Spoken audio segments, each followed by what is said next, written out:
하나님 말씀 보겠습니다. 마태복음 22장 14절 말씀입니다. 함께 봉독합니다. 청함을 받은 자는 많되 택함을 입은 자는 적으니라. 왜 청함을 받은 자는 많은데 택함 받은 자는 왜 적을까요? 청함은 무엇이고 택함은 무엇일까요? 마태복음 22장에 보면 천국 비유가 나옵니다. 이렇게 시작됩니다. 천국은 마치 자기의 아들을 위하여 혼인잔치를 베푼 어떤 임금과 같으니, 왕이 아들 결혼식을 준비했어요. 그리고 왕이 아들 결혼식을 준비하고 종들을 보내서 사람들을 초청합니다. 그런데 사람들이 다 거절을 해요. 어떻게 그럴 수 있죠? 그러자 왕이 재차 종들을 보내서 다시 사람들을 초청합니다. 그러자 사람들이 이렇게 반응합니다. 읽어볼까요? 그들이 돌아보지도 않고 한 사람은 자기 밭으로 한 사람은 자기 사업하러 가고 그 남은 자들은 종들을 잡아 모욕하고 죽이니. 어떻게 이럴 수 있을까요? 오늘 말씀을 읽어보면 이런 의미 들죠. 어떻게 왕이 초청을 이룰 수 있을까? 옛말에 우리말에 그런 말이 있죠. 정승집 개가 죽으면 조문객이 문전성시를 이루고 정승이 죽으면 아무도 안 오잖아요. 한산하다, 그런 말이 있죠. 왕의 아들이에요. 근데 왕의 아들이 결혼을 한다는데 안 오는 거야, 아무도. 심지어는 다시 재차 가서 내가 음식을 많이 준비하고 정성껏 준비했으니까 오시오라고 요청하는데도 오히려 돌아보지도 않고 말도 안 들어보고 한 사람은 밭으로 한 사람은 사업하러 가면서 심지어는 남은 자들이 종들을 모욕하고 잡아 죽이기까지 했어요. 무슨 철천지 원수를 줬다고. 그 왕은 그러면 그런 철천지 원수들을 자기에 초청한 건가요? 상황이 이해가 잘 안 되죠. 도대체 이 왕은 그렇게 힘이 없는 명목상의 왕이었을까? 그런 생각도 들잖아요. 실권이 없는 왕이었을까? 역사에 보면 종종 그런 왕들이 등장하죠. 실권을 하나도 갖지 못하고 명목상의 왕들이 등장하잖아요. 이 왕이 그런 왕인가? 그런 생각이 들죠. 그런데 22장 7절에 보면 이 왕이 매우 강력한 권한을 가지고 있다는 걸 알 수 있어요. 한번 읽어보실까요? 임금이 노하여 군대를 보내어 그 살인한 자들을 진멸하고 그 동네를 불사르고. 굉장히 강력한 왕권을 가지고 있었어요. 군대도 가지고 있었어요. 그렇게 반항하는 사람들 다 죽일 만큼 강력한 힘을 가지고 있었어요. 더 큰 의미죠. 그런데 이렇게 강력한 왕권을 가진 왕의 초청을 거절할 수 있을까? 무서워서라도 두려워서라도 축의금 싸들고 가서 왕이여 축하합니다, 왕자님 축하합니다, 그래야 되잖아요. 근데 어떻게 그럴 수 있었을까? 더 큰 의미 남잖아요. 이런 걸 좀 교차 문화적으로 좀 해석해야 되는데요. 비슷한 상황이 이런 곳에서 있었으면 똑같이 이제 대입해서 상황을 해석하는 겁니다. 이렇게 보면 아마도 이 왕은 자기의 왕의 권력을 사용하지 않았던 사람, 왕 앞에서 건방지게 굴고 함부로 해도 그래 내가 좀 참으면 철 들겠지 참아주는 사람, 백성을 긍휼히 여겨서 다 퍼주고 나눠주는 사람, 심지어는 세금 오르줄 안 바쳐도 그래 어려워서 그렇겠지 감면해주는 사람. 아마 그런 왕이 아니었을까요? 동양에서 최고의 성군으로 치는 왕이 요순이죠. 요임금, 순임금. 그 요순 시대에 대한 기록을 보면 이런 말이 있어요. 사람들이 왕의 이름을 몰랐다. 왕이 누군지 몰랐다. 그런데 그 왕이 누군지 모르는데 질서가 유지되고 치안이 유지되고 나라가 돌아가는 거예요. 그 시대를 사람들이 가장 이상적인 나라, 지금으로 치면 대통령 이름을 모르는 거예요. 맨날 대통령이 TV 뉴스에 안 나오는 거예요. 니네 나라 대통령이 누구냐 모르겠는데요. 근데 나라가 경제가 잘 되고, 그래서 심지어 요순 시대에는요 은덩어리 같은 것이 길거리 떨어져 사람들이 안 주웠대요. 이런 것들이 떨어져 있어 죽질 않았대요. 그만큼 풍족했던 거예요. 이게 가장 이상적인 나라예요. 그런데 여러분, 만약에 이런 대통령이, 이런 왕이 지금 있다면 어떡할까요? 왕한테 덤비고 세금도 안 내고 반항하는데 용서해주고 또 용서해주고 감면해주고. 늘 말씀드리지만 사랑이요, 처음에는 참 감동이에요. 근데 이게 늘 반복되고 반복되고 반복되고 반복돼서 일상이 되면 뭐가 됩니까? 아무것도 아닌 게네요. 그 다음부터는 왜 나 더 사랑하지 않느냐고 불평하게 됩니다. 실제로 그런 실험을 해봤어요. 매일 어느 집 앞에 $100를 갖다 놓는다는 거예요. 처음에는 와, 누가 $100를 하고 주인을 막 찾아주는데 아무도 없어요. 이상하다, 주인이 없으니까 가져야지. 갔어요. 그 다음날도 $100, 그 다음날도 $100. 계속 이상하다가 나중에는 당연히 문 열면 $100가 있겠지. 근데 어느 날 딱 끊었어요. 욕을 하는 겁니다. 오늘은 왜 안 갖다 놨냐고. 어떤 놈이 우리 집에 이거 돈을 안 갖다 놨냐고.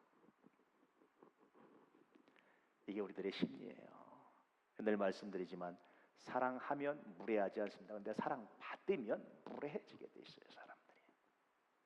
아이들이 부모의 사랑을 충분히 받을수록 무례해지게 돼 있어요. 할머니, 할아버지 사랑을 충분히 받을수록 상투 잡고 흔드는 거예요. 이게. 그런 사람들이에요. 제가 이렇게 확신한 이유는 이 왕이 하나님을 상징하기 때문에 그렇습니다. 하나님이 그러시는 거예요. 계속해서 왕을 두려워하지 않는 이런 사람들. 이사야 선지자는 이렇게 말하고 있어요. 시작.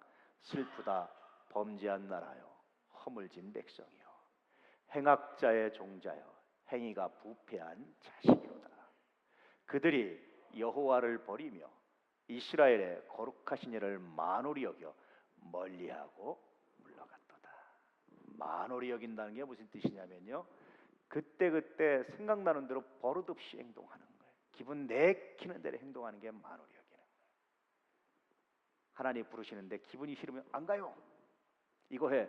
내가 그걸 왜 해야 돼요? 나 귀찮아요.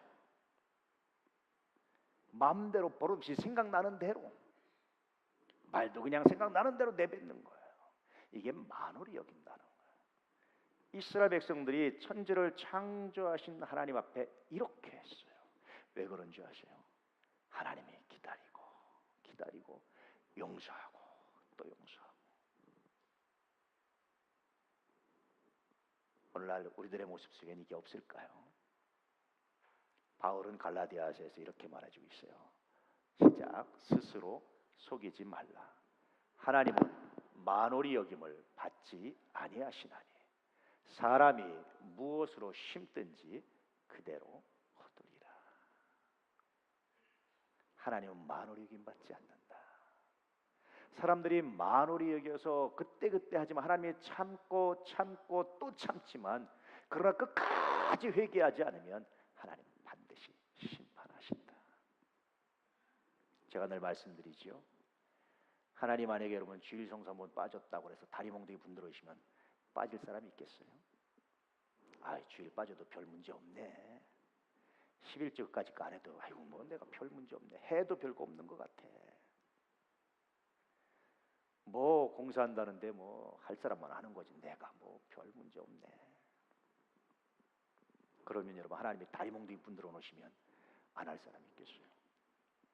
11조 한번 하고 헌신했다고 갑자기 하늘이 뻥꾸란 듯이 복을 주시면 안 할 사람이 있겠어요? 근데 하나님 그렇게 안 하세요. 왜 안 합니까 여러분? 만약에 그러면 두려워서 하나님을 믿는 거예요.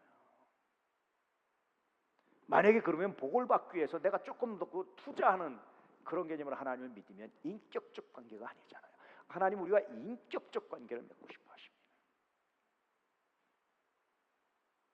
아버지와 아들, 아버지와 딸처럼 그런 인격적 관계를 맺고 싶어 하세요. 그래서 참으시는 거예요. 그래서 복을 주시는데 조금 기다리시는 거예요. 그런 하나님이라서, 그런 하나님이 감사하면 감사하는 사람이 있는가 하면, 그런 하나님 에이 무시해버리고 자기 멋대로 자기 마음대로 생각나는 대로 버릇없이, 그런데 하나님은 반드시 거기에 대해서 심판을 하신다. 그렇게 말씀하고 있습니다. 여러분은 하나님을 만홀히 여기십니까? 하나님을 존중하십니까? 인격적 관계를 맺으셨습니까? 두렵고 무서워서 예수 믿으십니까? 어떤 사람들은요, 아이들한테 막 지옥에 대해서 막 공포를 심어줘요. 아이들이 막 무서워서 나 예수 믿는다고 열심히 하고 막 열심히 하고 예배도 열심히 드려요. 그 얘기 들으면 마음이 좀 아파요. 그 아이들이 생각하는 하나님은 무서운 하나님이겠다. 한 번 안 하면 그냥 다리 몽둥이 부르고 뭐 할 것처럼 무서운 하나님이겠다. 하나님은 무서운 하나님으로 나타나는 것이 아니라 사랑의 하나님으로 나타나고 싶어 하셔요. 무서운 하나님이 아니라 사랑의 하나님.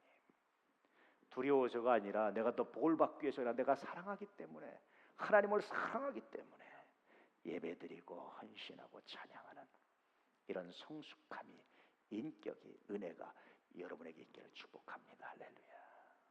이게 얼마나 귀합니까? 이게 얼마나 아름답습니까? 그런데 이걸 모르면, 이걸 이해하지 못하는 어리석은 사람들은 만홀히 여기는 거예요. 함부로 여기는 거예요. 하나님은 반드시 심판하신다.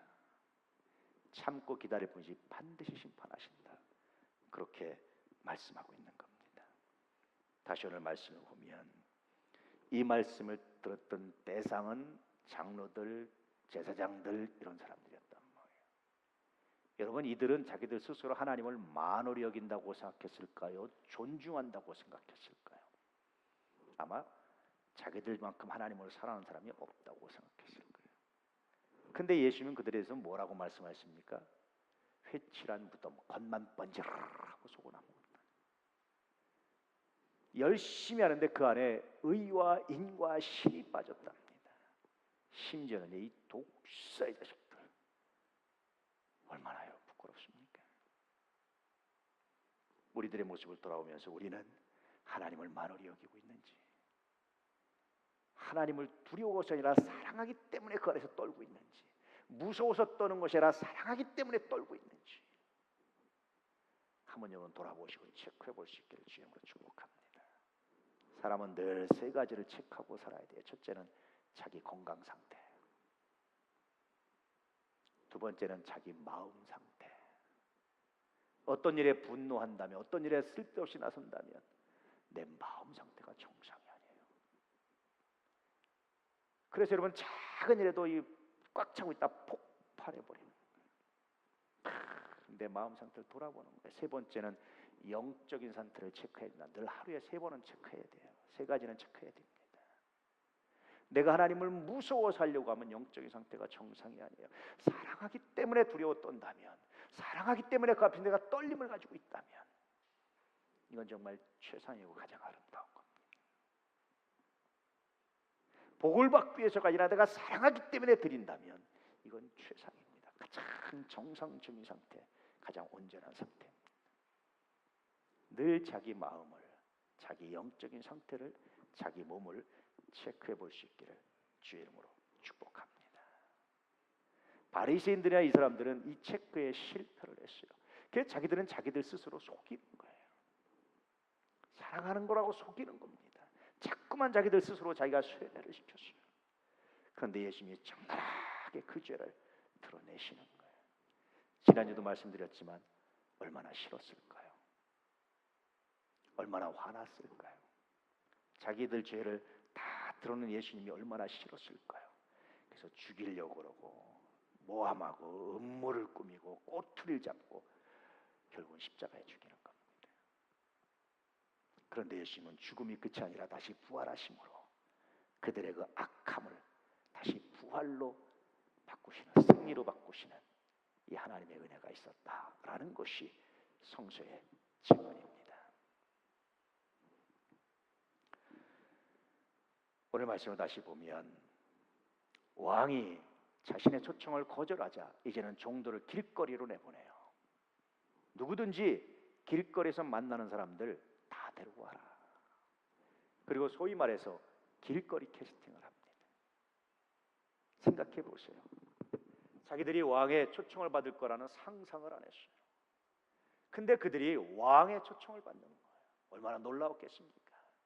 그런데 길거리에서 아무나 데려오다 보니까 여러분 길거리에서 아무나 들어서 그 차려놓은 그 잔치 자리가 품위가 있겠어요? 격식이 있겠어요? 뭐가 있겠어요? 그냥 아수라장이죠. 뭐 그냥 그렇지 않겠어요? 교회를 상징하는 거예요. 교회는요, 여러분 길거리 캐스팅을 하는 겁니다. 그 중에는 선한 자도 있고 아름다운 자도 있지만 악한 자도 있고 막대 먹은 자도 있고 다 있어요. 그런데 왕이 관계없이 다 채우는 거예요. 사실 여러분 교회들이 문제가 생기는 이유 중에 하나는 바로 그런 거예요. 교회 구성원이 너무나 다양해요. 그런데 주님이 놀라운 얘기를 하셨어요. 그 교회가 바로 주님 자신의 몸이다. 그 교회가 나다. 그렇게 얘기하는 거예요. 좋은 사람, 멋있는 사람, 품 있는 사람만 나가 아니라 악한 사람, 이상한 사람, 막대 먹은 사람 다 나다. 나. 내 아래 있다. 내 지체다. 정말 놀랍지 않습니까? 이게 신비입니다. 그래서 여러분 교회의 신비를 알게 되면, 교회가 무엇인지를 알게 되면 삶이 달라져요. 생각이 달라져요. 교회 겉모습만 보지 마시고 이 주님의 약속을, 이 말씀을 보시고 교회를 바라볼 수 있기를 주의 이름으로 축복합니다. 교회 몇 가지 스캔들만 보지 마시고 이 주님의 약속을 보시기 바랍니다. 오늘 말씀은 이 메시지도 동시에 전해주고 있어요. 계속해서 마태복음 22장을 묵상해 보면 길거리 캐스팅으로 가득 찼는데 왕이 와서 인사를 하는 거예요. 여러분 결혼식 때 끝나고 식사할 때 부모님 들어가서 인사하잖아요. 왕이 인사를 하는 거예요. 아이고 바쁜데 와 있어 고맙습니다. 고맙습니다. 그러다가 한 사람이 왕의 눈에 거슬렸어요. 누구냐면 예복을 입지 않는 사람. 여러분 그럼 이렇게 생각하죠. 아니 길거리에서 갑자기 가다 왔는데 무슨 예복이에요. 아니 갑자기 길을 가다가 누구 장례식 소식 듣고 갑자기 장례식장 달려갔는데 내가 무슨 예복을 입으니 입는 대로 가는 거죠. 그렇게 생각할 수 있잖아요. 근데 이스라엘 문화의 특징이 하나 있어요. 잔치를 베풀면요, 잔치를 베푼 사람 주인이 예복을 준비해줘요. 원래 우리처럼 이렇게 거창한 예복이 아닙니다. 이렇게 걸치는 예복을 준비해줘요. 왕이 초청하고 다 오는 사람마다 예복을 줘서 다 예복을 입혔단 말이에요. 근데 그 한 사람은 예복을 안 입고 옆에 놓는 거예요. 안 입고 벗어 던지는 거죠. 무슨 예복이 필요해? 여기서 이 식사 자리가 무슨 격식이 있어? 이게 무슨 뭐 의미가 있어? 내가 이 사람들하고 무슨 예복을 입는 거야? 벗어 던졌어요. 왕이 노해서. 왜 노했습니까? 자기 초청을 거절한 사람과 똑같은 사람들 쫓아내버렸다는 거예요. 그리고 나서 하신 말씀이 바로 오늘 말씀입니다. 청함을 받은 자는 많되 택함을 입은 자는 적다. 내가 이렇게 많은 사람을 청했는데 그 중에 온 사람들은 여러분뿐이고 그 중에서도 예복을 입지 않은 이 사람이 쫓아나니까 청함 받은 사람 분명히 많았는데 택함 받은 사람, 예복 입고 이 잔치에 제대로 참여한 사람은 정말 적도다. 내가 온 나라 백성들을 내가 사랑하고 초청하는데 근데 불과 이 몇 사람들만. 이 말씀의 의미가 담겨져 있는 겁니다. 그래서 여러분 본문은 청함과 택함의 일치에 대해서 말하는 거예요. 이것이 불일치하면 정말 심각한 문제가 생깁니다. 주님이 청했을 때 아멘하고 순종하는 것이, 예복을 입는 것이 정말 중요하다라는 겁니다. 예복이 뭐냐면 믿음이에요. 자꾸만 우리는 믿음과 행함을 나누잖아요. 그런데요, 믿음과 행함은 나눠지잖아요. 성경에서 내가 정말 하나님을 믿으면 내 행동이 달라지게 돼 있어요. 내가 정말 예수가 그리스도가 하나님이라는 사실을 믿으면 염려 대신에 기도하게 돼 있어요. 생각해 보세요. 그분이 정말 나를 사랑하고 돕는다는 사실을 믿으면 염려 대신에 뭡니까? 좀 도와주세요. 내가 요청할 때마다 그분이 아낌없이 내게 준다는 사실을 믿으면 좀 주세요. 못 믿으면 어떡합니까? 줄까 말까. 에이 염치가 있지. 달라지는 거예요. 여러분 예복은 믿음입니다. 할렐루야. 믿음은요 천국에 들어가는 최소한의 기준이면서 가장 완벽한 기준입니다. 이 시간 다시금 주가 그리스도시고 살아계신 하나님이시라는 믿으시기를 주의 이름으로 축복합니다. 성서에 보니까 천국 빌면서 이런 얘기를 합니다. 천국은 마치 그물과 같다. 물고기를 다 모았어요. 모고 나니 보니까 그 중에 좋은 고기는 담고 나쁜 고기는 다 버린다. 예복을 입지 않은 사람은 다 내쫓는다. 믿음이 없는 사람은 다시 또 추방되는 거예요. 교회는 누구든지 오지만 믿음이 없으면 결국 추방되게 돼 있습니다. 오늘 이 시간이 지나기 전에 주가 그리스도고 살아계신 하나님의 아들이시라는 사실을 믿으시기를 주의 이름으로 축복합니다. 그럼 오늘 말씀 이렇게 말해주는 겁니다. 천국은 초청에 응하기만 하면 아무나 갈 수 있는 곳이지만 그러나 예복이 없으면 들어갈 수 없는 곳이다. 천국은 공짜지만 그러나 공짜를 사용하는 믿음이 없으면 들어갈 수 없는 곳이다. 저는 그렇게 생각하기에요. 세상에서 가장 쉬운 일이 뭐냐? 천국 가는 겁니다. 가장 어려운 일이 뭐냐? 지옥 가는 게 가장 어려워요. 세상에서 가장 쉬운 일이 뭐냐? 예수 믿는 게 가장 쉬워요. 가장 어려운 일이 뭐냐? 끝까지 안 믿는 게 가장 어려운 일이라고 확신합니다. 왜 그런지 아세요? 끊임없이 우리에게 주님이 말씀하시거든요. 너 이래도 안 믿을래? 너 이렇게 내 생각대로 안 돼도 계속해서 내 생각을 고집할래? 이렇게 내 계획대로 안 돼도 계속해서 내 계획을 고집할래? 끊임없이 말씀하세요. 그런데도 불구하고 끝까지 자기 고집, 자기 생각을 포기하지 않는다면 여러분 그거 힘든 일입니다. 쉽지 않은 일입니다. 자기 고집, 자기 생각을 내려놓으시고 이제 주여 말씀하시옵소서 종이 듣겠나이다. 할렐루야. 이사야는 이렇게 말씀하고 있습니다. 오호라 너희 모든 목마른 자들아 물로 나오라. 다 같이 돈 없는 자도 오라. 너희는 와서 사 먹되 돈 없이 값 없이 와서 포도주와 젖을 사라. 사라는 거예요? 말라는 거예요? 이 말씀을 듣다면 어떤 노래가 생각납니까? 최근 유행하는 썸이라는 노래가 생각나지 않아요? 내 거인 듯 내 거 아닌 내 거 같은 너무 그런 노래 있잖아요. 공짜인 듯 공짜 아닌 공짜 같은 포도주와 젖. 공짜일까요? 아닐까요? 공짜면요 그냥 와서 먹어 공짜야 그래야 되잖아요. 근데 돈 없는 자 다 오랍니다. 와서 사 먹으랍니다. 뭘 가지고 사 먹으라는 얘기 도대체. 예수님이요 대신 지불하셨으니까, 주님이 대신 지불하셨으니까, 이미 선불하셨으니까 너는 와서 주님의 이름만 대고 먹으면 돼 라고 말씀하시는 이게 천국 초청입니다. 주님이 이미 지불하셨다, 선불하셨다.